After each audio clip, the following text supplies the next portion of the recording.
Buenas tardes a todos. Soy Álvaro Sánchez, médico adjunto del Hospital Universitario Fundación Jiménez Díaz y Hospital Universitario General de Villalba. Y hoy vamos a hablar sobre la sialodenitis obstructiva crónica, una entidad que puede estar presente en el síndrome de Sjögren, que por desgracia es bastante desconocida, tanto para médicos como para pacientes, y como la sialoendoscopia, que es una técnica endoscópica muy novedosa, puede suponer un buen arma para combatirla. Como decíamos, no voy a descubrir en este foro la pólvora con esa diapositiva, ¿no? Sobre un poco contextualizando el síndrome de Sjögren. Sabemos que es una enfermedad autoinmune que a través de linfocitos T y B se ven atacados diferentes órganos, pero sobre todo las glándulas exocrinas. Entre ellas, pues encontramos las glándulas de la lágrima, las glándulas de la saliva, las del cerumen, las mucosas. Entonces, todo eso va a llevar a una destrucción de esas glándulas, que son las que luego pues, ven la sintomatología que aqueja. Tenemos diferentes formas, normalmente se clasifica un poco académicamente entre primaria y secundaria. Primaria es cuando se manifiesta solamente el síndrome de Sjögren en sí, y la secundaria es cuando asocian algún tipo de enfermedad autoinmune adicional, pues entre las que encontramos pues, la artritis reumatoide, la esclerosis sistémica, el síndrome antifosfolípido o el lupus, con diferentes porcentajes. Afecta mayoritariamente a mujeres, aunque también se ve en hombres. Lo que hoy nos ocupa es el síndrome seco, que si lo ven en algún artículo puede aparecer con el nombre latino, que es síndrome SICA, que lo que hace referencia es a la sequedad ocular, que es lo que denominamos xeroftalmia, o la sequedad oral, que es lo que denominamos xerostomía. Aquí deberíamos de añadir también toda la sequedad de las mucosas, porque como veíamos en la presentación anterior, ataca también todo tipo de glándulas exocrinas, entre las cuales están las glándulas mucosas, con lo cual pues tendremos sequedad de garganta, sequedad nasal, sequedad de oídos, sequedad de piel, ¿vale? Y por eso todo se engloba en el síndrome seco. Se ha visto que aumenta con la edad, lo cual se cree que es debido propiamente a la enfermedad, que según va avanzando en edad, pues se va agravando en sus síntomas, y también es que la propia edad conlleva una disminución de la secreción de nuestras mucosas, con lo cual siempre hay un porcentaje bastante elevado de la población de más edad que puedan tener algún síndrome, alguna sintomatología propia del síndrome seco sin ser un Sjögren en sí. Todo esto pues, nos lleva a una disminución franca de la cantidad la cantidad y de la calidad de la saliva, que vemos además que, como hemos dicho, es un efecto progresivo. Con la edad va aumentando, con los años de evolución de la enfermedad va aumentando. Y esto conlleva pues, toda una serie de complicaciones derivadas de tener una boca seca, ¿no? Que a priori podría parecer algo banal. Pues nuestro alrededor nos puede decir, bueno, pues bebe agua, toma caramelos, etcétera, pero en realidad asocia toda una serie de problemas que es interesante y es necesario que conozcamos. Principalmente, como sabemos que la saliva tiene una función de ayuda en la deglución, pues nos va a dar problemas deglutorios, lo que denominamos disfagia. ¿Por qué? Pues porque se me queda la lengua pegada al paladar, no puedo humedecer los alimentos que tengo en la boca, me cuesta mucho impulsar el bolo hacia la faringe, hacia la garganta. Esto lo que conlleva en muchas ocasiones es que como la saliva es el estimulador natural de las papilas gustativas, si no tengo saliva, tengo una alteración de los sabores, lo que denominamos disgeusia, o incluso no tengo sabores, lo que denominamos ageusia. Como además hablar y fonar y proceder a la dicción es fundamental, tener la lengua y la boca hidratada, pues puedo tener problemas de dicción, es decir, no se me entiende bien algunas vocales, hay algunas consonantes que soy incapaz de decir, es lo que denominaríamos disartria, y como tengo además mi garganta muy seca, tengo que forzar mucho la voz para conseguir suficiente proyección de voz, pues voy agotando un poco la reserva de mis cuerdas vocales y puedo llegar a tener disfonía, tengo alteraciones en la fonación. Como además uno de mis órganos dianas o de mis problemas se fundamenta en las mucosas, pues tengo inflamaciones recurrentes de las mucosas, lo que me puede llevar a tener una enfermedad periodontal e incluso perder piezas dentales, porque me hace mucho más susceptible a tener caries, porque ya sabemos que la saliva, dentro de sus múltiples funciones, pues tiene una función defensiva con múltiples enzimas. Entonces, si lo pierdo, pues se da un sobrecrecimiento de las bacterias que se encargan de las caries y entonces puedo tener tanto caries propiamente dicha como incluso una sobreinfección por hongos. Entre las más conocidas pues está la cándida. Todo ello, como se pueden imaginar, pues conlleva una disminución franca de la calidad de vida. ¿Y en qué sentido lo medimos? Pues nuestros pacientes cambian sus hábitos alimenticios. Pues como me molesta mucho tragar cosas que sean muy duras, que estén muy secas, pues ya no tomo frutos secos. Como además en algunas ocasiones, que es lo que luego ahondaremos un poco más, se me inflaman las glándulas, pues voy a evitar el tomar cítricos, voy a evitar el tomar ácidos. Eso pues ya lleva una preocupación intrínseca al hecho de comer. Es decir, todo el mundo podemos pensar si una comida tiene muchas calorías o no y eso preocuparnos en que nos vaya a engordar, pero no estamos preocupándonos de si es excesivamente ácida, si es excesivamente estimuladora de la saliva. Ello lo que conlleva es que muchas veces vamos a disminuir el número de ingestas, porque como tenemos miedo a esa devolución, a todo ese efecto, pues voy a comer menos. Y me limita mucho socialmente, porque voy a cenar y se me inflama la glándula o tengo problemas en la devolución y no quiero que me pregunten. Quiero evitar los episodios que me ocurren en un restaurante. Entonces, además, cada vez me va doliendo más, cada vez me va molestando más y me veo claramente obligado a visitar urgencias e incluso aumento el consumo de analgésicos. Por no decir que me huele el aliento, no me saben igual las cosas. Es decir, son toda una serie de sintomatologías que a priori para una persona que no lo sufre pueden parecer banales, pero obviamente no lo son y además el sumatorio de todas pues hace que la vida pues, tenga una pérdida de calidad importante. Sabemos que el síndrome de Sjögren puede afectar a todas las glándulas salivales, ¿vale? Principalmente a las glándulas parótidas, pero pueden verse afectadas a todas las glándulas salivales. Un poco de manera académica debemos de conocer que tenemos muchas glándulas salivales, pero las diferenciamos entre mayores y menores. Las mayores tenemos las parótidas, las submaxilares y las sublinguales.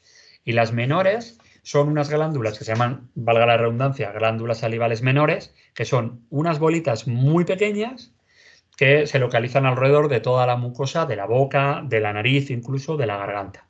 Si a alguno de ustedes le han hecho alguna vez una biopsia de glándula salival menor, pues sabrá que se coge del labio inferior porque bueno, ahí hay una buena reserva y es una zona donante bastante buena.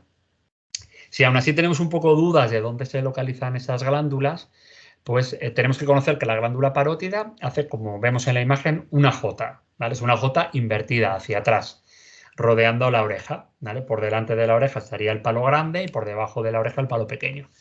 Es importante conocer dónde está la cola de la parótida, ¿vale? Que es lo que remarcamos ahí con un círculo rojo, que está justamente por debajo del lóbulo de la oreja y justo detrás del ángulo de la mandíbula. Entonces, si yo tengo la glándula salival inflamada, la parótida en concreto, con muchísima probabilidad voy a tener inflamada la cola de la parótida. Entonces, probablemente muchos de ustedes reconozcan esa zona como una zona que les duele si se aprieta, ¿vale? Por otro lado, la submaxilar, en la terminología inglesa se llama submandibular. ¿Por qué? Porque está debajo de la mandíbula, ¿vale? La terminología latina habla de submaxilar, pero es importante que recordemos que se llama submandibular porque está justamente por debajo de la mandíbula. Y además está más o menos a la altura del tercio medio. Es muy importante insistir en ello porque muchas veces puedo tener molestias de ganglios en el cuello, puedo tener incluso una molestia de la garganta y parecerme que se me está inflamando, que me molesta la glándula submaxilar. Pero debemos de pensar que está justo por debajo de la mandíbula y justo en su tercio medio. Como hemos dicho, el síndrome de Sjögren afecta mayoritariamente a la glándula parótida, ¿vale? En la imagen de arriba tenemos 2 submaxilares abiertos, en la imagen de abajo, obviamente, pues tenemos 2 glándulas parótidas abiertas, inflamadas. Vemos que cuando se inflaman es francamente deformante. Entonces entendemos que el resto de nuestro alrededor nos diga, oye, se te está inflamando la cara. Oye, ¿pero qué te pasa? Se te está deformando la cara. En general, el síndrome de Sjögren van aumentando de tamaño con el tiempo de evolución. Los pacientes suelen referir como una especie de tensión, es decir, no me olvido de que tengo la glándula ahí. Si me lo palpo, pues es un dolor que llamamos sordo, es decir, que no es agudo, no me hace encogerme de dolor. Y aquí es donde vamos a hablar principalmente de lo que nos ocupa, y es que incluso se me puede inflamar de manera aguda y de manera recurrente, que es lo que vamos a llamar cialodenitis obstructiva crónica, que lo ampliaremos un poquito más adelante. Es importante que poco a poco el desarrollo de la tecnología radiológica nos ha hecho ir encontrando pruebas radiológicas que nos orienten hacia el Sjögren. Es decir, dentro de los diagnósticos, de los criterios diagnósticos internacionales que hay el síndrome de Sjögren, los criterios radiológicos todavía no están incluidos, probablemente porque es una comisión que se junta pues, normalmente cada 5 años y establece una serie de criterios.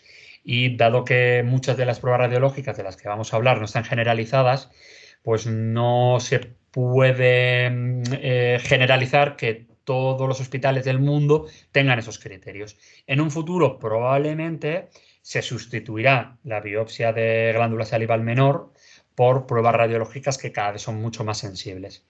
Clásicamente se hacía sialografía, que era meter contraste a través del conducto de la glándula salival. Eso tenía bastantes complicaciones, podía tener efectos secundarios y además daba radiación, lo cual pues, se ha ido abandonando en el tiempo. Luego se empezó a hacer tomografía, lo que todos conocemos como TACS, que en muchos hospitales se siguen haciendo. No está mal hecho, pero es verdad que la resonancia se ha ido desarrollando mucho más. Es un poco más específica de la glándula salival y además el TAC da radiación y la resonancia no. Por tanto, poco a poco iremos y esperemos que el resto de hospitales vayan sustituyendo la prueba radiológica por la resonancia. Además, si damos una vuelta más, para la situación que nos ocupa en esta ponencia, utilizaríamos la mezcla de la sialografía antigua con la resonancia. Es lo que denominamos sialografía-resonancia. Probablemente en muchos hospitales a los que vayan a acudir no se hace porque no se tiene experiencia en hacerla. En realidad no es una prueba nada complicada y para los radiólogos del hospital implica pues, una serie de cambios en la máquina y sobre todo es un poco ponerse a ello.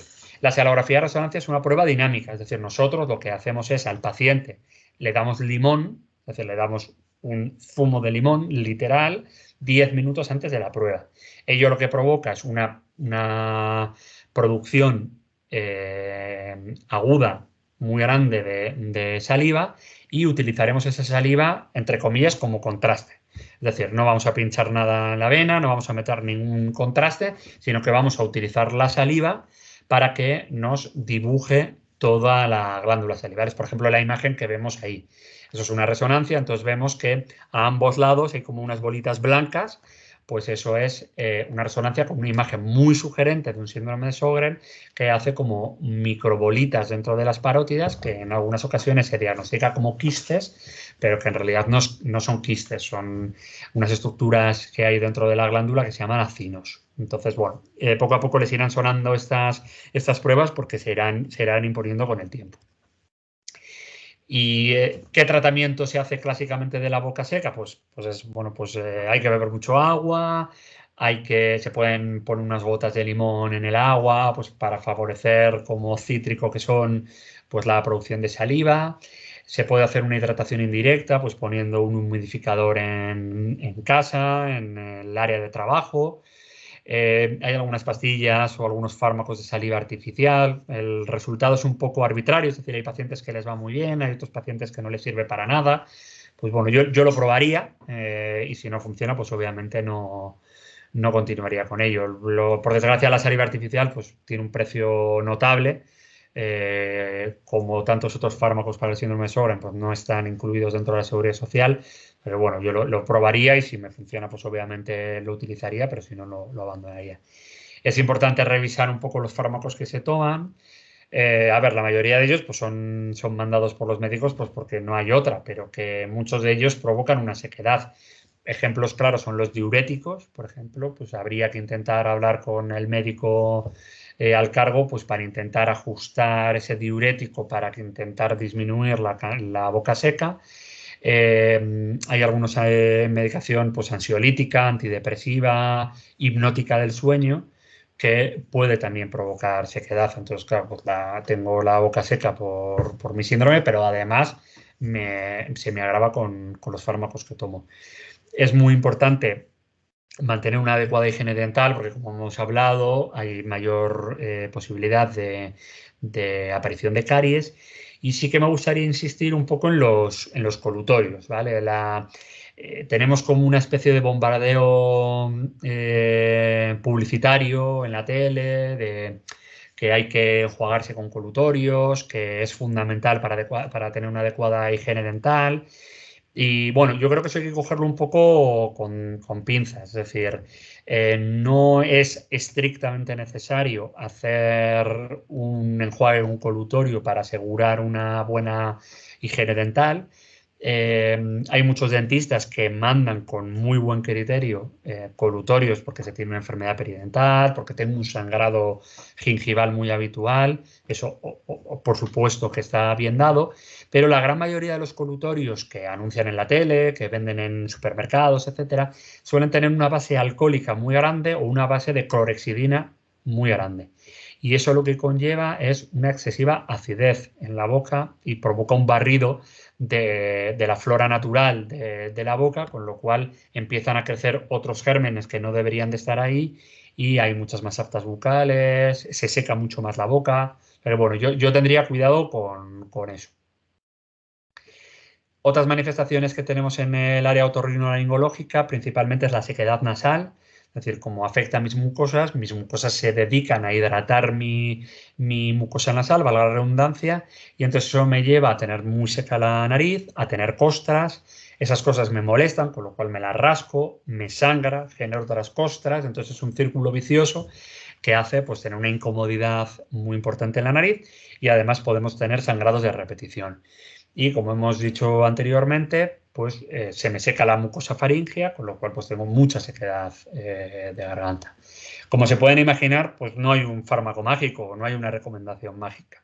Normalmente pues son toda una serie de recomendaciones muy, muy habituales que supongo que le habrán dado sus médicos y que no hay, lamentablemente, pues no hay mucho más. Pues ponerse vaselina en la nariz o cualquier humectante, intentar en la medida de lo posible evitarse el rascado para que no haya mayor índice de costras, nuevamente el humidificador.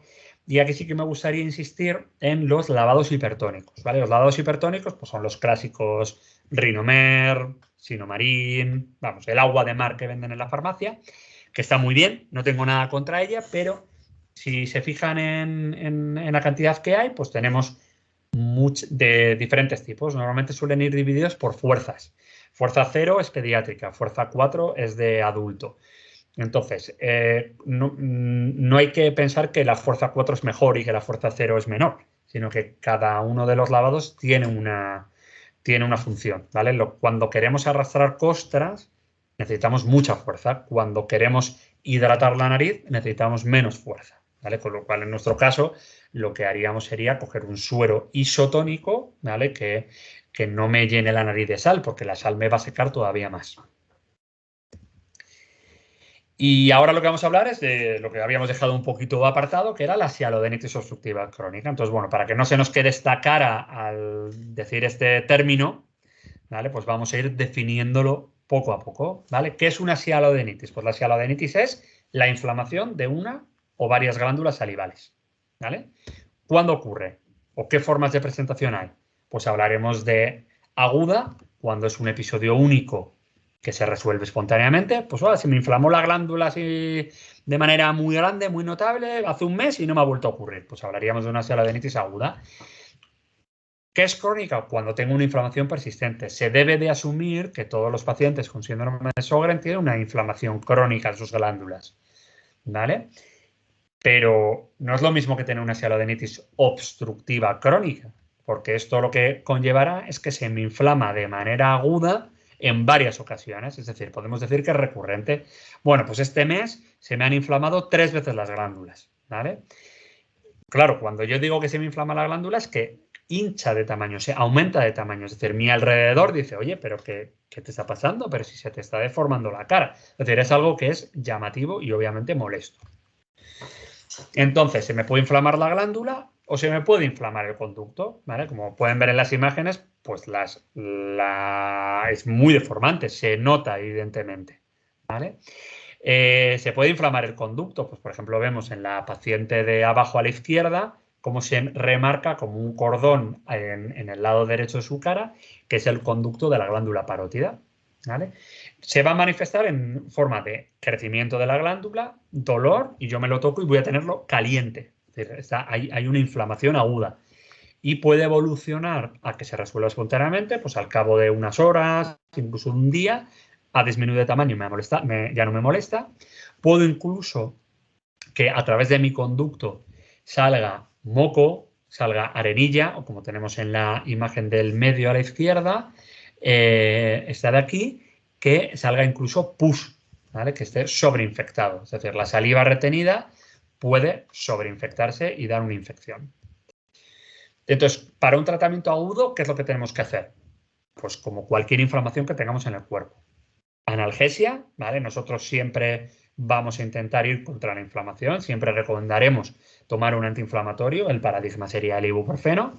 Como lo tengo caliente y lo tengo inflamado, pues el frío me puede venir muy bien. Casi siempre que una glándula salival se inflama, vamos a asociar antibióticos porque esa saliva retenida es un foco fundamental y muy fácilmente puede conllevar una sobreinfección. Normalmente vamos a mandar corticoides, porque ya saben que los corticoides es uno de los mejores antiinflamatorios que hay y el dolor y la molestia se fundamenta principalmente en la inflamación. Podemos irnos masajeando muy poco a poco porque al principio va a doler, pero si yo masajeo voy haciendo que esa saliva retenida vaya saliendo por el conducto poco a poco. Voy a intentar tomar la mayor cantidad de agua posible para que esa glándula vaya funcionando y intentaría evitar los cítricos, ¿vale? Puede que ustedes vayan a urgencias y les recomienden lo contrario, es decir, que tomen cítricos. Nosotros no lo hacemos porque tomar cítrico provoca una hipersecreción muy grande de saliva, como habíamos dicho anteriormente, y eso remeda en un dolor muy grande. Y no se ve que eso disminuya el tiempo de evolución. Entonces, de alguna manera, estamos sometiendo a un dolor muy grande sin tampoco decir que eso vaya a disminuir el proceso en el tiempo, con lo cual yo sí que lo evitaría, porque es un poco dolor para nada. Y un poco para ponernos en contexto, vamos a ver por qué ocurre la sialodenitis obstructiva crónica en el Sjögren, ¿no? Que es lo que un poco queremos ver un poco en esta charla. ¿Vale? Nosotros tenemos una autoinmunidad, es decir, mis anticuerpos se han equivocado, han interpretado a mi glándula salival como enemigo y le atacan, ¿vale? Ese ataque provoca una inflamación, ¿vale? Y siempre que se inflama algo, ocurren dos cosas, que se descaman células y que se provoca una cicatrización, ¿vale? Si yo se me inflama la mano, cuando ya la mano se me desinflama, tengo la piel que está como descamada, se me cae un poco a trozos, para que me entiendan, ¿vale? Pues esa inflamación lo que va a llevar es una formación de detritus. ¿Detritus qué significa?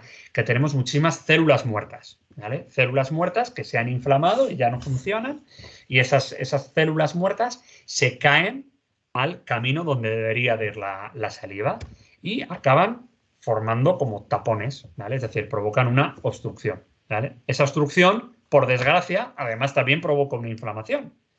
Con lo cual tengo un círculo vicioso que me lleva a que pues tenemos una acumulación retrógrada de saliva. Es decir, como tengo una obstrucción, se me va acumulando hacia atrás la saliva porque la saliva no puede superar esa obstrucción. ¿Y de dónde viene la saliva? Viene de la glándula, con lo cual, si se me acumula la saliva en la glándula, me crece la glándula de tamaño y la tengo tumefacta, ¿vale? Pues ahí tendríamos como el Sjögren provoca una obstrucción y esa obstrucción conlleva una inflamación de la glándula. ¿Y qué obstrucciones tenemos? Porque no es muy simple. Pues tenemos, por ejemplo, tapones de mocos, ¿vale? ¿Genera la saliva moco? Sí. El moco es cualquier secreción que genera nuestra mucosa, ¿vale? Como nosotros asumimos que todo nuestro cuerpo por fuera es piel y por dentro es mucosa, pues nosotros dentro de nuestros conductos salivales tenemos mucosa y esa mucosa puede generar moco. Si está inflamada, genera más moco, genera células muertas, descama proteínas y todo eso forma pues tapones de mocos que hacen ese efecto, es decir, como atrapan a la tortuga. Entonces se va quedando parte del contenido que tiene la saliva dentro de esos tapones de moco. Además, como tengo un cuadro inflamatorio, se me inflama el conducto y ya hemos dicho que después de una inflamación queda una cicatrización. Pues entonces ese conducto se me puede estrechar en algún punto, ¿vale? Entonces eso va a formar como un embudo. Ya no tengo una manguera recta, tengo una manguera un poco torsionada. Entonces ahí voy a tener un pequeño embudo en el que se me acumula la saliva. Pero es que también puedo formar piedras, ¿sí? En las glándulas salivales se pueden formar piedras, es lo que denominamos sialolitiasis. Y esas litiasis se forman porque la saliva tiene sal, tiene componentes inorgánicos. Y entonces eso se junta y forma piedras. Y hace pues un poco como los troncos que hacen los castores en el río, pues se va acumulando las piedras, entonces la saliva le cuesta mucho más pasar a través de las piedras y se van acumulando más piedras, más piedras, más piedras. Entonces cada vez con los años esas piedras son mucho más grandes. Pero es que todavía se puede complicar mucho más, porque el tapón de moco puede generar una inflamación y esa inflamación hacer una estenosis, o la estenosis, como es un embudo, acumular saliva y esa saliva genera un tapón de moco.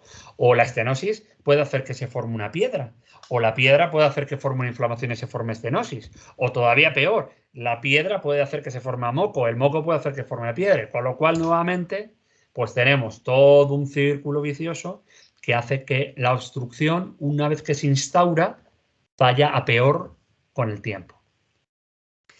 Entonces, todo el desarrollo de la sialondoscopia, de la cámara que metemos por la glándula salival, o el desarrollo de formaciones de unidades específicas de glándulas salivales, lo que nos ha hecho es, de algún modo, que dejemos de mirar a la glándula. Es decir, que nosotros veamos este árbol como una glándula salival y que nosotros empezamos a mirar el tronco y las principales ramas. Es decir, nosotros vamos a intentar mirar la glándula desde el conducto, ¿vale? La glándula son las hojas.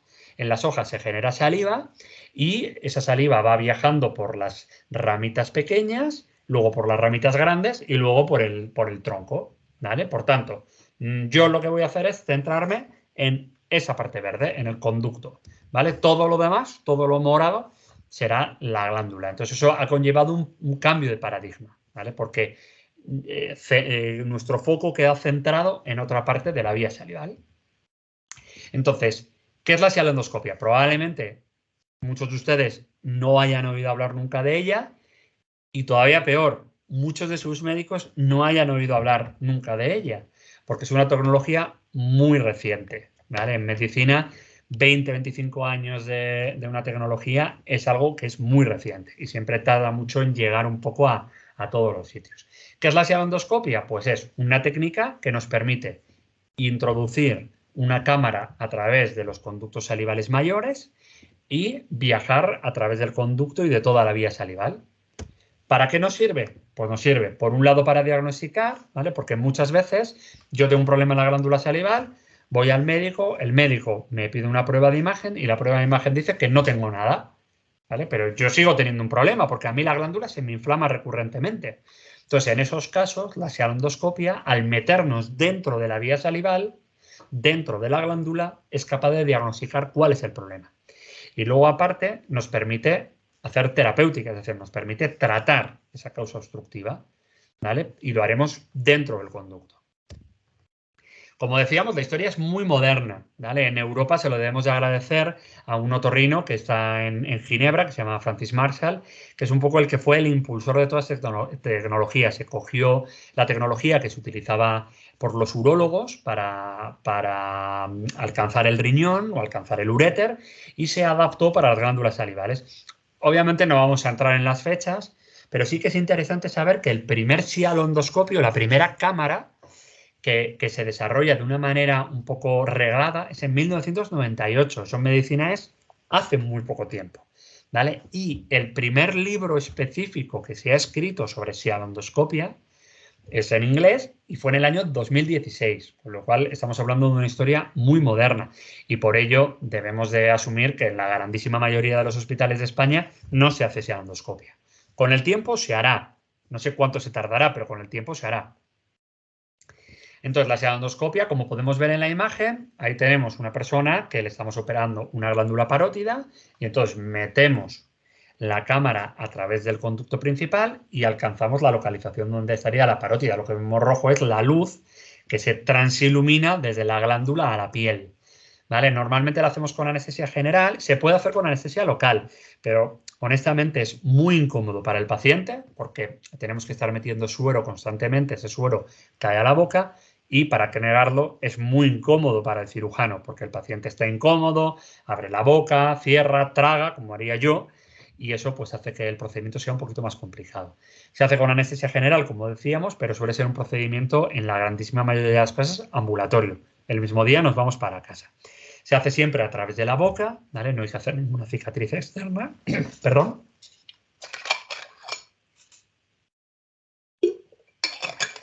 Y el área de trabajo que tenemos es muy pequeña, ¿vale? Porque estamos tratando un conducto que tiene 2 milímetros de tamaño en máxima dilatación. En condiciones normales, nuestro conducto tiene 0,2 milímetros. Es muy pequeño. Por tanto, es una actuación muy específica, muy dirigida y que además tiene muy, muy bajos riesgos. Es decir, tenemos muy pocas probabilidades de lesionar cualquier estructura. Entonces, nosotros lo que hacemos es una navegación del conducto, ¿vale? Lo que hacemos, como ven, pues nosotros estamos con una cámara, lo tenemos proyectado en unas pantallas en quirófano y vamos viajando. Lo que se ve en la imagen, por ejemplo, es cómo ahí se está bifurcando el conducto. ¿Vale? Por tanto, tenemos un diagnóstico in situ de la obstrucción y además podemos resolverlo directamente. ¿Tengo una piedra? Pues cojo una cesta, la saco. ¿Tengo un tapón de moco? Pues le meto una presión de suero que lo rompe y lo deshago. ¿Tengo una estrechez, una estenosis? La dilato. ¿Vale? Todo de manera mínimamente invasiva dentro de un conducto y además lo que se ha ido viendo progresivamente en los últimos años es que podemos hacer terapia intraductal, es decir, podemos meter medicación a través de la vía salival. Principalmente lo que se mete son nuevamente corticoides, es decir, la irrigación de corticoides a través de la glándula salival parece que va en muy buenos resultados para los pacientes con enfermedades Sjögren. Bueno, yo he intentado coger unos vídeos que no fueran muy marcados, porque bueno, yo entiendo que los médicos estamos acostumbrados a ver todo así de manera directa y que haya a lo mejor pues alguna gotita de sangre o algo, pues no nos llama la atención.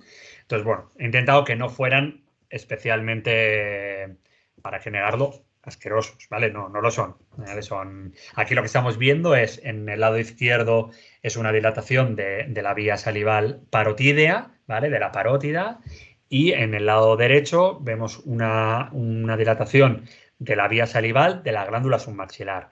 El conducto de la glándula parótida se llama conducto de Stenone, ¿vale? Y está en el lado lateral de la boca. Y el conducto de la glándula submaxilar se llama conducto de Wharton y está a ambos lados del frenillo de la lengua. Entonces, poco a poco lo vamos dilatando. Esto se hace con microscopio porque el tamaño es muy pequeño, con lo cual el trabajo es muy cuidadoso. Y nos metemos dentro del conducto. Pues esto es el conducto de una glándula salival. Como pueden imaginarse, la imagen no es Full HD con todos los píxeles que se quiera, porque estamos metiendo una cámara que tiene 0,85 milímetros. Entonces, bueno, pues se ve muy pixelado, pero se ve perfectamente que estamos dentro de un conducto. Si viéramos una piedra la vamos a encontrar, se va bifurcando. ¿vale? Y eso sería una endoscopia pues bien hecha. ¿Qué nos podemos encontrar? Pues nos podemos encontrar tapones de moco, como podemos ver en la imagen. Pues es como un algodón que está flotando, que forma como un tapón. A veces lo podemos encontrar asociado a una estenosis o, como tenemos en la imagen de la derecha, pues una piedrita. Esa bolita amarilla es una piedra que está cerrando un conducto. Pues ahí se ve perfectamente que por mucho que echemos suero, la piedra amarilla ahí está y está bloqueando el conducto. Pero es que podemos encontrar estenosis. Vemos, por ejemplo, en la imagen de la izquierda que se estrecha mucho y está como desflecado, hay como muchos hilitos, ¿vale? En el lado derecho del todo pues tenemos como un mecanismo valvular que echamos suero y se mueve. En el del centro pues tenemos como un porito en el que podemos entrar. Es decir, el conducto se estrecha francamente. ¿Y eso qué va a hacer? Que como se estrecha, la saliva queda retenida por detrás. Pero si también nos podemos encontrar piedras. Mire, pues se ven perfectamente. Son bolitas que suelen estar rodeadas de moco y lo que hacemos es meter una cesta, como vemos en la imagen del centro, cogemos la piedra y la sacamos. O ahora meteremos la cesta en la imagen de la derecha y la captamos. Cogemos la piedra y la sacamos. ¿Vale? Pero es que también podemos hacer láser. Podemos fragmentar las piedras. ¿Vale? Ahí es una fibra de láser que lo que hacemos es apoyarla sobre la piedra y vamos a dejarlo pues como un queso gruyère. Poco a poco lo vamos fragmentando para que sean micropiedritas que podemos extraer.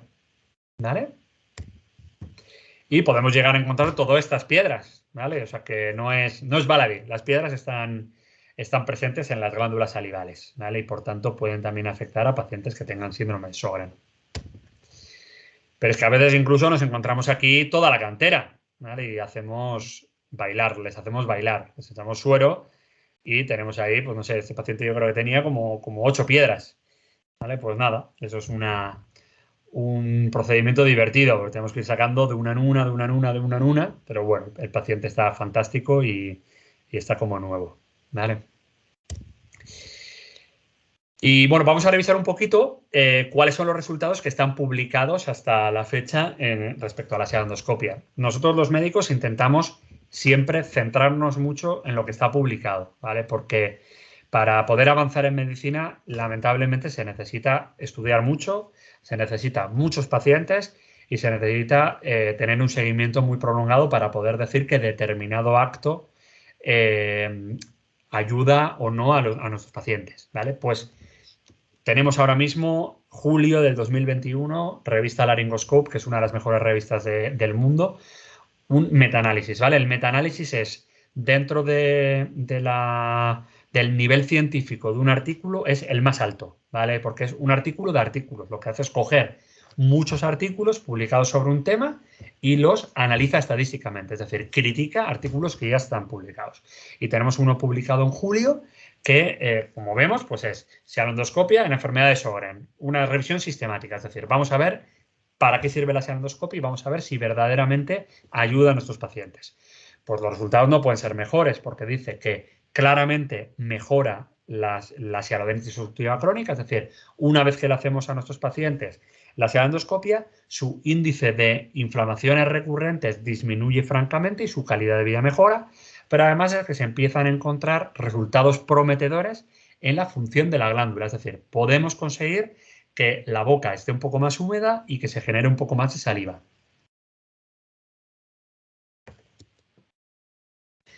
Me gustaría que vieran que, a pesar de ser un artículo de primer nivel en una revista muy, muy buena, una de las mejores del mundo, solamente analiza 125 pacientes. ¿Vale? Eso es muy importante porque cuantos más pacientes tengamos, mucho más resultados más reales en la población general tenemos. Pero bueno, por ahora es lo que tenemos.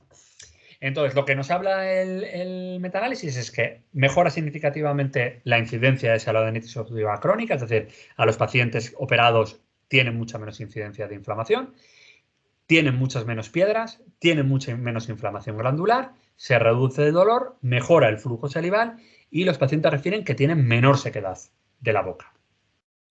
También asume que como la enfermedad es crónica y como la autoinmunidad no cesa, que puede ser que un mismo paciente a lo largo de su vida tenga que ser sometido en varias ocasiones a ese procedimiento, ¿vale? Lo acepta.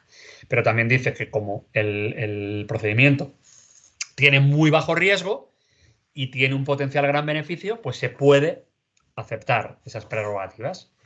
Y lo que dice es un poco lo mismo que hablábamos en respecto a la radiología.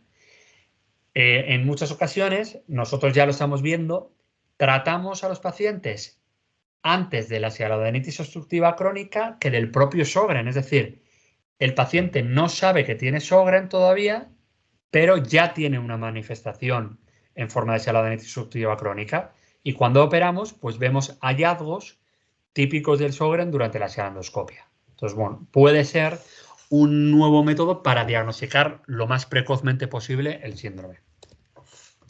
Tenemos múltiples artículos que no voy a entrar en ellos ni vamos a estudiarlos en profundidad. Simplemente quería destacar un poco lo actual del tema. Es decir, el de arriba a la izquierda es de marzo del 2021, el del medio es de enero de 2021, tenemos uno del 2015. Es decir, que es algo que poco a poco se va instaurando en los hospitales y se está viendo que tiene un beneficio sobre los pacientes con enfermedad de Sjögren. Todos tienen unas conclusiones comunes, que disminuye claramente la sialodenitis obstructiva crónica y aumenta el flujo salival. Y que la mayoría de los pacientes con síndrome de Sjögren tienen unos hallazgos en la endoscopia muy similares, que son presencia de múltiples tapones de moco y presencia de estenosis. Es decir, dos obstrucciones que podemos mejorar con la sialondoscopia. Y un poco para finalizar, pues lo que quería un poco reflejar en la charla es que conociéramos la entidad que se denomina sialodenitis obstructiva crónica, que consiste en la inflamación recurrente y crecimiento de la glándula salival como consecuencia de una obstrucción. Ello conlleva una pérdida muy notable de la calidad de vida y la sialondoscopia puede ser un arma diagnóstica y terapéutica muy interesante en estos pacientes. Además, se puede hacer con anestesia general, es con alta el mismo día y tiene un índice de complicaciones francamente excepcional. Presenta unos resultados muy buenos para reducir el índice de inflamaciones y puede ser que tenga unos resultados prometedores para mejorar los síntomas de boca seca. Ahí tiene un poco mis datos. Como les comentaba, yo soy otorrinolaringólogo del Hospital Fundación Jiménez Díaz y Hospital General de Villalba. Trabajo habitualmente en la Universidad Autónoma de Madrid, Alfonso X el Sabio, en la Europea de Madrid y en la Internacional de Andalucía. Y bueno, poco a poco, cuando pues, la familia, el trabajo y el tiempo lo permite, pues vamos un poco en redes sociales, pues colgando un poco de información, poniendo algún vídeo sobre intervenciones y bueno, pues ahí tienen un poco bueno, pues las redes sociales por si quieren ver algún día que colguemos algún vídeo, comentar algo que comentemos. Vamos, bienvenidos. Espero que les haya gustado la charla. Muchas gracias. Oh, al contrario, ha sido una charla bastante instructiva y la verdad aclaratoria de las cosas que nos ocurren. Pero me ha llamado la atención un par de cosillas. Sí. No has mencionado la ronquera entre las cosas que comentabas, ¿no? Eso por un lado. Sí. Y luego, por otro lado, hablábamos de la inflamación glandular y la producción de moco, ¿no? Sí. Que cuando se veía en la cialoneroscopia, Sí. veías ahí que podía ser el moco, que podían ser las Sí. piedras, que podía ser una litiasis. Bueno. Sí. Pero sin embargo, hay un tercer factor también que me gustaría mencionar, ¿no? Sí. Que cuando esa producción de moco Sí. es por reflujo, ¿no? O es ocasionado por una hernia, bueno, por diversos factores, ¿no? En la saliva empieza la digestión, entonces bajas, no haces una buena digestión, Sí. tienes reflujo, bueno, etcétera, etcétera. No sé si nos podrías explicar mucho Sí, esto, claro. porque para nosotros el moco, la verdad que es muy muy recurrente, es Sí, muy pesado. sí. A ver, Bueno, primero, la primera pregunta era sobre la ronquera. Sí que sí, lo hemos nombrado. Hemos nombrado bueno, lo que se llama disfonía, la alteración de la la voz, ¿vale? Lo disfonía, que todos perdón. conocemos como ronquera. Sí que se tiene, ¿vale? Y es un poco lo que habíamos hablado, que como se tiene la mucosa seca y tengo que forzar mucho la voz para conseguir proyectar la voz, eso acaba dañando las cuerdas vocales y se puede tener disfonía, se pueden tener alteraciones de la voz, que incluso se pueden desarrollar hasta nódulos vocales, porque esfuerzo tanto la voz para intentar luchar un poco contra esa ronquera que me hago un daño, que sería un nódulo, ¿vale? O sea que eso sí, absolutamente. No deberíamos de confundir, andando un poquito en el tema del moco, el moco que encontramos en la vía salival es un producto de degradación de la glándula, es decir, son células que están descamadas. No tiene nada que ver con el moco que podamos tener en la garganta, que obviamente es un moco molesto. Entonces eso no lo deberíamos de relacionar, son cosas diferentes.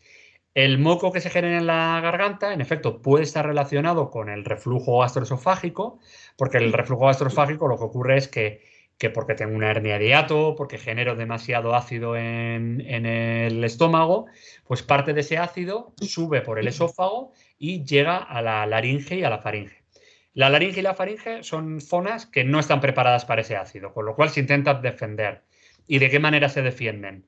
Pues se defienden generando moco, que es un moco súper denso, pegajoso, súper molesto, y aparte se generan haciéndose más duras. Es decir, se genera lo que se llama una paquidermia, como si fuéramos elefantes. Esa mucosa se hace mucho más fuerte para que ese ácido no le haga daño. Con lo cual, al final, tenemos dos hechos que ocurren frente a un reflujo gastroesofágico, que es, por un lado, tengo moco pegado, porque es un moco súper denso, y por otro lado, tengo una faringitis seca o una faringitis crónica. Con lo cual, todavía peor, porque es que el moco que es seco y denso se me queda pegado en una mucosa seca, con lo cual es muy difícil quitártelo de encima. Si además asociamos que tengo una mucosa seca porque tengo el síndrome, pues entonces ya apaga y vámonos. Tengo una sensación pues de tener un cuerpo extraño pegado todo el rato en la garganta. ¿Vale? Entonces, contra eso es un poco lo que decíamos. No hay una pastilla mágica, lamentablemente. Nosotros normalmente insistimos mucho en la hidratación. ¿Qué es lo que pasa? Cuando un paciente viene a nuestra consulta y le decimos, pues tienes que beber 2 litros al día. Pues el paciente te mira y te dice, pues ya los bebo, pero aún así sigo teniendo la garganta seca. Entonces nosotros siempre utilizamos el mismo símil. Decimos, bueno, a ver, es como cuando yo tengo la cara seca. Pues por mucho que me eche agua, la cara no se me hidrata. Me tengo que echar crema. Pero claro, ¿cómo le echo yo crema a una persona en la garganta? Le tengo que meter la mano por la boca y echarle ahí vaselina. Y bueno, pues lo mínimo que me va a hacer es odiar y no sé si en realidad le voy a mejorar o no. Con lo cual es un tema bastante difícil de ver. Obviamente, un reflujo gastroesofágico tiene que ser valorado por un digestivo. Es decir, nosotros como otorrinos podemos ver, oye, mira, creo que tienes signos de reflujo. La clínica que me estás contando puede ir ahí, pero el reflujo al final es un problema de retención de ácido en el estómago y de hiperproducción de ácido. ¿Vale? Espero haberte respondido a la duda. Sí. Bueno, es que tenemos algunas preguntas. A ver, Muy en bien, el tiempo que nos queda. Uy, vale, nos queda unos 10 minutos por lo menos. muy bien. Los ruidos los ruidos o los vértigos tienen relación con el Sjögren, con el síndrome seco, como se Ah, denomina. sí, Pueden a tener priori no. relación. A priori no. Es decir, no hay una afectación directa. ¿Vale? Normalmente bueno, los acúfenos, los ruidos en el oído, acúfeno tinnitus es el mismo, se utiliza para lo mismo. Implica, sí o sí, una afectación del oído interno. ¿Vale? El oído interno es lo que todos llamamos el caracol, la cóclea, y entonces pues se da un daño y es como cuando se estropean las televisiones, que se rompe un píxel y vemos el píxel todo el rato en negro, pues la Ujú. cóclea le ocurre lo mismo. Cuando hay un daño, uno de los píxeles de la cóclea se vuelve negro y se queda dando el ruido que él recoge. Pues si ese píxel recoge un ruido que es un pi, pues entonces tendré todo el rato un pi, todo el rato, ¿vale? Pero no hay demostrada una afectación directa del síndrome con la afectación de la cóclea, es decir, con la pérdida de audición o con el ruido. De igual manera, los vértigos, siempre que sean del oído, afectarían a la parte interna del oído donde se aloja el equilibrio, que se llama laberinto. Y no se ha visto que el síndrome afecte específicamente a ello. Bien. Y una persona que por la noche presenta sensación de ahogo a causa de la sequedad que tiene en la garganta, bien por mocos o sencillamente sensación de que está muy seca, entonces no puede dormir, Sí, siente que puede morir inclusive por la noche, sí. ¿no? Son distintas sensaciones que puede tener esa persona, o que la campanilla se le pegue en la Paladar, garganta por la acción de, sí. de humedad. A estas personas les vendría bien un tratamiento como el que propones de la Oye, que me cuesta pronunciarlo, No me que es una... extraña, no me extraña. A ver, hay un objetivo claro de los médicos que es que impedir que los pacientes puedan decir los nombres que hacemos. O sea que la sialondoscopia está claro que es una de Es una ellas. de... Pues vamos a ver. Honestamente, te tengo que responder que no. Es decir, nosotros, en nuestra unidad, si un paciente viene con síntomas de garganta seca, de boca seca, no le recomendamos una sialondoscopia. Porque los resultados de mejoría de la boca seca, yo todavía los tengo en un efecto un poco experimental. Es decir, me arriesgaría a meter en quirófano a una persona, hacer una anestesia general a una persona, porque tenga una boca seca. Es decir, nosotros, los pacientes que metemos en quirófano y que operamos y que le recomendamos el procedimiento, son pacientes que nos dicen claramente que se le inflama la glándula salival, ¿vale? Y si, bueno, alguno de los asistentes lo sufre, realmente es muy molesto, porque cada vez que pensamos en la comida, cada vez que comemos, se inflama la glándula, ¿vale? No querría que esto se me olvidara de decirlo, es decir, cuando nosotros comemos, hay toda una serie de procesos muy complejos que hacen que mi cuerpo prepare saliva para la comida, ¿vale? Entonces, hay una fase de la deglución que se llama fase mental, porque yo pienso en mis espaguetis carbonara y entonces empiezo a salivar porque es una comida que me gusta. Y entonces estos pacientes, incluso cuando piensan en comida, se les inflama la glándula. O es más, cuando están durmiendo y sueñan que se están comiendo un pastel, se le inflama la glándula. Entonces nosotros en general creo que los otorrinos somos personas bastante cautas y bastante con los pies en la tierra. Entonces, nunca vamos a meter en quirófano a alguien para probar. Es decir, lo que vamos a hacer es ir un poco a saber. Yo estoy seguro que voy a hacer todo lo posible porque a alguien que se le inflama la glándula recurrentemente, disminuirle esa sintomatología. Pero hacerlo por mejorar la boca seca me costaría hacerlo, no, probablemente no lo haría. Y la rinitis, cuando está esa rinitis perenne, bien por una o de las dos fosas nasales, por Sí, los mocos, porque como bien explicabas, puede haber costras y puede haber mocos, sí, ¿no? Las dos cosas al mismo tiempo. Entonces, claro, claro, te puede ser rinover o lo que sea, y claro, bueno, pues, y después de mucho padecer, puede que los expulse, pero puede que no. Entonces, claro. ahí queda. Entonces, esa rinitis puede ser debida a esa acumulación de moco.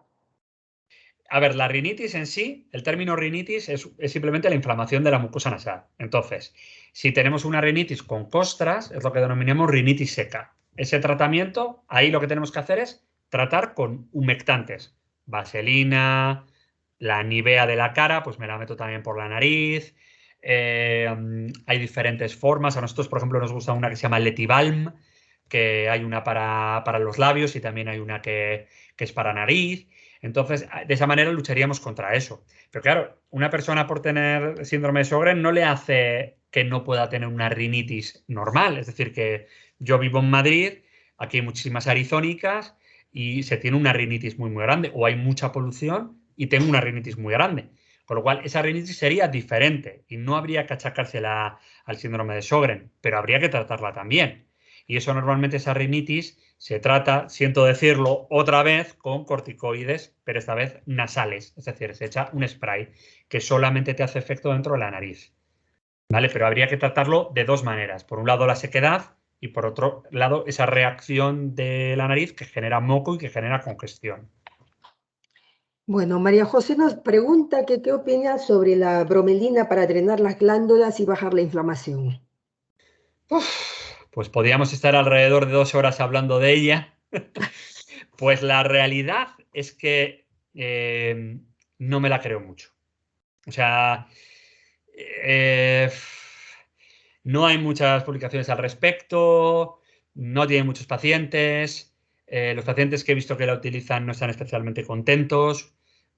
Yo, en general, intento ser cauto nuevamente. Si alguien la ha probado y le funciona, no le voy a decir que no la deje de utilizar. Pero yo en mi consulta no la recomiendo como mi primera opción. ¿Y qué piensas sobre la pilocarpina? Porque te la dan para activar las glándulas Sí, salivales, pero sin embargo hay personas que dicen de que produce un desgaste en las glándulas a salivales. ver, la pilocarpina está claramente en todas las recomendaciones para la producción de saliva. El tema del desgaste no es verdad. Es decir, tú por mucho que estimules la glándula salival no se gasta, no se acaba. Es decir, si se acaba, pues lamentablemente es porque el ataque autoinmune destruye la función glandular, pero no por estimular mucho la glándula dice, mira, basta ya, ya no puedo más. Con lo cual, la pilocarpina sería perfectamente una opción. En general, nosotros siempre intentamos evitar la farmacología, primero, como primera opción. Luego, si con las medidas sintomáticas no es suficiente, adelante, la pilocarpina está genial. Pero de verdad que no, en general hay siempre como mucha idea de que las cosas se desgastan. Nosotros, por ejemplo, los otorrinos nos ocurre. La gente piensa que se pone un audífono para oír mejor y que el oído se desgasta, o que el oído se acostumbra a utilizarlo. No, pues el problema es que cuando me quito el audífono, pues me doy cuenta que oigo mal, pero no es porque esté utilizando el audífono. O sea que yo no tendría miedo a que la glándula se pudiera gastar. Vale, aquí hay una pregunta que te va a gustar. Uy, a ver, a ver. Mira, a ver, Dolores nos dice, bueno, Carmen Morales nos dice que le han diagnosticado cialoadenitis linfoepitelial. Vale, Le han descartado silolitiasis vale, o estenosis, por lo que no puede hacer una cialoendoscopia. vale. ¿Tiene mejor pronóstico la cialoadenitis obstructiva que la linfoepitelial? Es que son diferentes. Es decir, la xanadenitis linfoepitelial lo que hay es un acúmulo de linfocitos en la glándula salival y entonces eso provoca una inflamación. La que hablábamos de esa inflamación crónica, sensación como de tensión constante dentro de la glándula, pero no cursaría con inflamaciones agudas recurrentes. Aquí lo que habría que preguntarle a Dolores era, ¿verdad? Sí. A Dolores es si ella sufre inflamaciones recurrentes de la glándula salival. ¿Vale? No, Esa es la no. pregunta que habría que hacer. Porque, ¿qué es lo que pasa? Que muchas veces nosotros podemos tener esa sintomatología, vamos a nuestro médico de referencia, nos hace una prueba de imagen y esa prueba de imagen nos dice que no tenemos nada. ¿Vale? Ya, pero pues, yo sigo teniendo una inflamación de la glándula salival. ¿Vale? Con lo cual ahí hay una cialodenitis obstructiva crónica mientras se demuestra lo contrario. La cialodenitis linfoepitelial, si me lo permiten, es un diagnóstico anatomopatológico, es decir, lo que implica es que hay muchos linfocitos dentro de la glándula salival, es decir, hay mucho ataque glandular. Pero eso no lo deberíamos de relacionar, es decir, no tiene por qué haber una obstrucción. ¿Vale? Yo no me haría una cialondoscopia en ese caso. A ver, otra pregunta. ¿Cómo se puede saber si un adenoma de parótidas pleomorfo se maligniza? ¿Es Uy, solo por aumento de tamaño o hay algún otro signo aparte de la resonancia magnética o ecografía? vale. Huelga decir que si alguien tiene un adenoma pleomorfo de parótida, la recomendación siempre es operar, ¿vale? Porque es verdad que hay un porcentaje, bueno, podemos decir bajo, pero en realidad casi estamos hablando de un 3 un 5% que se puede malignizar. Y por desgracia, si se maligniza en un tumor, valga la redundancia, malo, pero es que es muy malo, ¿vale? Porque se maligniza en un tumor súper agresivo, que se llama carcinoma hexadenoma pleomorfo. Entonces, ¿cómo se manifiesta? Se manifiesta en que yo he tenido un bulto, ¿vale? Que es mi adenoma pleomorfo, que se ha comportado de un crecimiento lento. Es decir, poco a poco, muy poco a poco, me ha ido creciendo, pero la verdad es que no me ha llamado la atención, ¿vale? Y de repente explota, es decir, empieza a crecer muchísimo, ¿vale? Eso es signo inequívoco de que se está malignizando, ¿vale? Y he de decir que ahí ya vamos un poco tarde, ¿vale? Es decir, obviamente cuando a nosotros nos diagnostican un adenoma pleomorfo, es decir, nos están diciendo, mira, tienes un tumor en la parótida, te tengo que abrir la cara, tengo que separar tu nervio facial, tienes un riesgo muy importante de tener una parálisis facial, pues obviamente a nadie le hace gracia, nadie tiene ganas de hacerse. A eso vamos. Nosotros somos médicos, no somos unas personas inhumanas, o sea, somos perfectamente conscientes de que lanzamos un bombazo y que uno lo recibe y lo aguanta como puede. Pero es que el carcinoma hexadenoma pleomorfo, es decir, la malignización del adenoma pleomorfo, es un tumor muy agresivo. Entonces, yo me lo operaría siempre, ¿vale? Y así se lo transmito a mis pacientes. Entiendo que haya miedo en operarse porque yo también lo tendría. Pero ¿cuáles son los signos? Habría que atender a dos cosas principalmente, ¿vale? Crecimiento muy rápido de repente, es decir, esto no es normal, esto está creciendo muy rápido. Y luego la aparición de dolor. Es decir, yo cuando me aprieto una adenoma pleomorfo, si me la aprieto me duele, pero porque estoy desplazando estructuras. Pero los tumores benignos de parótida no duelen. Si aparece dolor de manera espontánea, dolor, prefiero que no sea de la mandíbula o que no sea de otra cosa, habría que pensar en una malignización. Bien. Bueno, solo por aclararlo, la faringitis recurrente por reflujo, ¿esto es Sí, con el digestivo sí, o...? sí. Vale, Sí, a vale. ver, normalmente el digestivo, pues lo que va a recomendar, a ver, normalmente los médicos de cabecera pueden hacer un tratamiento empírico. Empírico significa que probamos a ver qué es lo que ocurre, ¿vale? Y normalmente pues suelen mandar el omeprazol, ¿vale? Ya saben que el omeprazol no es un protector de estómago, sino que es lo que se oye en la calle, sino el omeprazol lo que hace es disminuir la producción de ácido, ¿vale? Entonces, si yo le doy un fármaco a un paciente con esa sintomatología, disminuyo el ácido y me mejora la sintomatología, pues hombre, blanco y en botella, ¿no? Que es el ácido lo que me estaba provocando el problema. Ya, Pero es un poco pan para hoy, hambre para mañana, ¿vale? Es decir, lo lógico es que lo trate el médico que se encarga de ello, que normalmente suele pedir, en muchos casos, una gastroscopia, que a nadie le hace gracia hacerse una gastroscopia, y suelen pedir una pHimetría, que es, bueno, pues es una especie de sonda nasogástrica que se mete y que se queda en el esófago durante 24 horas y recoge la llegada de ácido, ¿vale? Pero bueno, lo lógico en medicina es intentar llegar un poco a lo que me está ocurriendo para que el tratamiento sea lo más efectivo posible. bien. Bueno, ha sido una charla Me alegro, tremendamente productiva y educativa para me todos. alegro. Para cerrar un poco este foro, dado que los mocos pegados en la garganta Sí. son recurrentes a pesar de los antibióticos, porque luego los antibióticos tienen el tema de que te comen un poco Todo, todo, eso, el estómago, eso es. las Entonces, pues genitales, todo, todo, sí. eso es, estás bien unos días, una semana y Sí, vuelta a empezar, eso es. ¿no? ¿Cómo se puede evitar? ¿Habría alguna manera de evitar? Ya sabemos que la hidratación tiene que ser continua Sí.